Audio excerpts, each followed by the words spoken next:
Hi friends, बहुत बहुत स्वागत है आपका अपने यूट्यूब चैनल अनुपम संस्कृत एकेडमी में। मित्र, ये अभिज्ञान शाकुंतलम नाटक का पात्र परिचय का तीसरा वीडियो है। पार्ट 3 है और 2 पार्ट इसके हमने कर लिए हैं और ये पार्ट 3 है। चलिए हम देखते हैं। पात्रों का परिचय है इसमें। महर्षि मारीच हैं, जो कि महर्षि मारीच, इनको कश्यप भी कहते हैं, कश्यप प्रजापति। और कण्व ऋषि को भी काश्यप कहते हैं। मारीच, इनको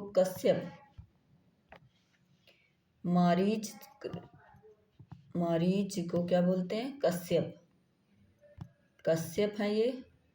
और कण्व को क्या बोलते हैं? कण्व का नाम क्या है उनका? काश्यप। यानी यहाँ पर यह है कण्व का नाम काश्यप। ठीक है, तो आप लोग ये देखना, इसमें कोई बड़ा की मात्रा यहाँ पर नहीं है, तो इसमें इनके नाम पे बड़ा की मात्रा है, और इसमें बड़ा की मात्रा है तो इनके नाम पे बड़ा की मात्रा नहीं है। चलते हैं। आश्रम इनका, महर्षि मारीच का आश्रम हेमकूट पर्वत है। पत्नी इनकी अदिति दाक्षायणी है। और शकुंतला वियोग काल में मारीच आश्रम पर वहीं पर रही थी।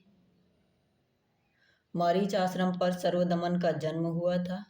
मारीच ने सर्वदमन के हाथ पर अपराजिता रक्षा करंडक बांधी थी।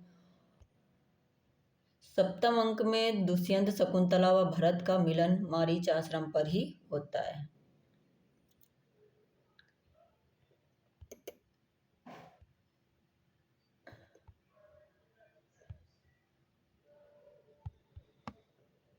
शकुंतला,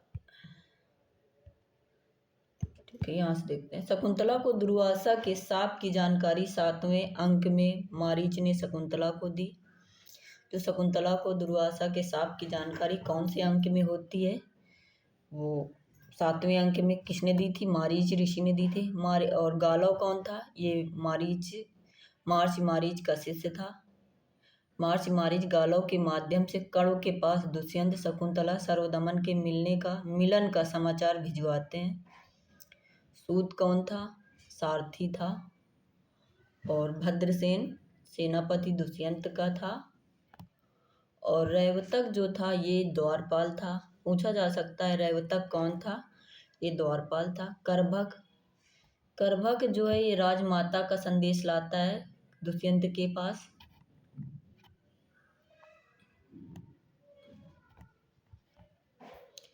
सोमरात जो होता है दुष्यंत का पुरोहित होता है, और जो गर्भवती शकुंतला के प्रसव काल तक अपने घर रहने के लिए प्रस्ताव देता है। सोमरात दुष्यंत का पुरोहित है, मतलब कि प्रसव काल तक अपने घर रहने के लिए प्रस्ताव देता है। एक तेजोमयी आकृति द्वारा शकुंतला को आकाश मार्ग ले जाने की सूचना राजा दुष्यंत को देता है। धीवर कौन था? ये मछुआरा था। रोहू मछली के पेट से स्वर्ण मुद्रिका प्राप्त करता है। जो शकुंतला की अंगूठी सची तीर्थ में गिर गई थी, वो रोहू मछली निगल गई थी, उसके पेट से वो अंगूठी जो मिलती है वो धीवर मछुआरा लेकर देता है, उसको प्राप्त होती है। सूचक और जालुक ये कौन थे? ये दोनों सिपाही थे। धीवर मछुआरे को पकड़कर राजा के पास यही दोनों सिपाही लाते हैं इसको। ठीक है। धनमित्र कौन था? ये निसंतान व्यापारी था। धनमित्र, जिसके कोई संतान नहीं थी और ये बहुत बड़ा व्यापारी था, इसके पास बहुत पैसा था। समुद्र में नौका डूबने से समस्त धन राजकोष में जमा करा दिया जाता। समुद्र में नौका डूबने से मृत्यु होती है इसकी, और जो इसका समस्त धन राजकोष में जमा करा दिया जाता है। क्योंकि इसके कोई संतान नहीं थी, इसलिए पूरा धन इसका राजकोष में चला जाता है। तभी से दुष्यंत को इस बात की चिंता थी कि उसके कोई संतान नहीं है। अगर उसके साथ भी ऐसा होता है तो उसका धन भी ऐसे इधर दूसरे के पास राजकोष में चला जाएगा।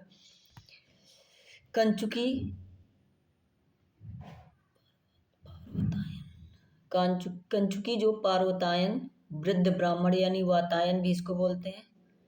और जो चतुरिका ये कौन थी? ये राजा की सेविका थी। वेत्रवती ये द्वारपालिका थी। और रैवतक कौन था? ये भी द्वारपालक था। सानुमति ये मेनका की सखी थी, शकुंतला की माता। मेनका जो थी वो कौन थी?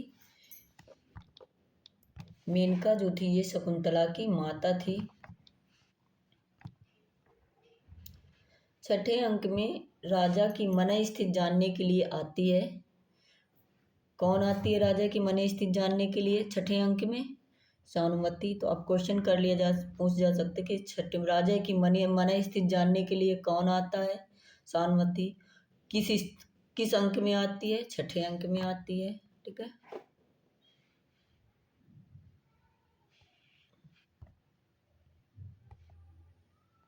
नटी कौन है? ये सूत्रधार की पत्नी है। ये नाटक के प्रारंभ में आते हैं। पर भृतिका व मधुरिका ये उद्यान पालिकाएं हैं।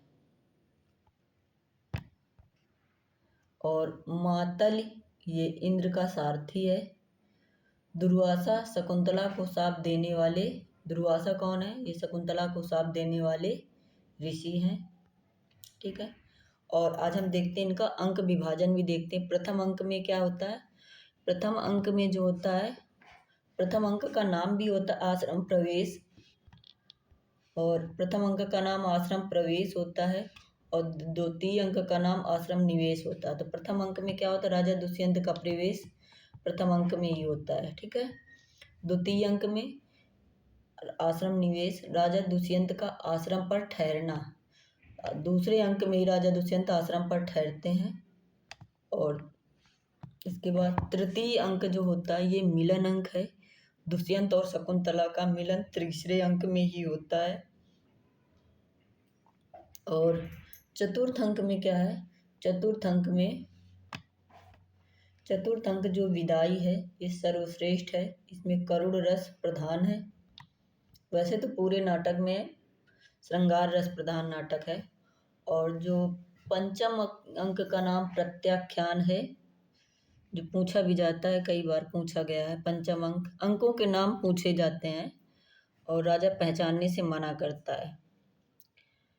यानी शकुंतला और जब ससुराल भेजी जाती पति के पास तो दुष्यंत उसे पहचानने से मना करते हैं। वो कौन सा अंक है? पंचम अंक है। और जो छठा अंक है पश्चाताप दुष्यंत मुद्रिका और शकुंतला की मिलन के बाद। सप्तम अंक में इसी षष्ठ जो मुद्रिका मिल जाती है रोहू मछली से, धीवर के द्वारा जब मुद्रिका मिलती है उसे देखकर दुष्यंत को याद आ जाती है और वो पश्चाताप करता है।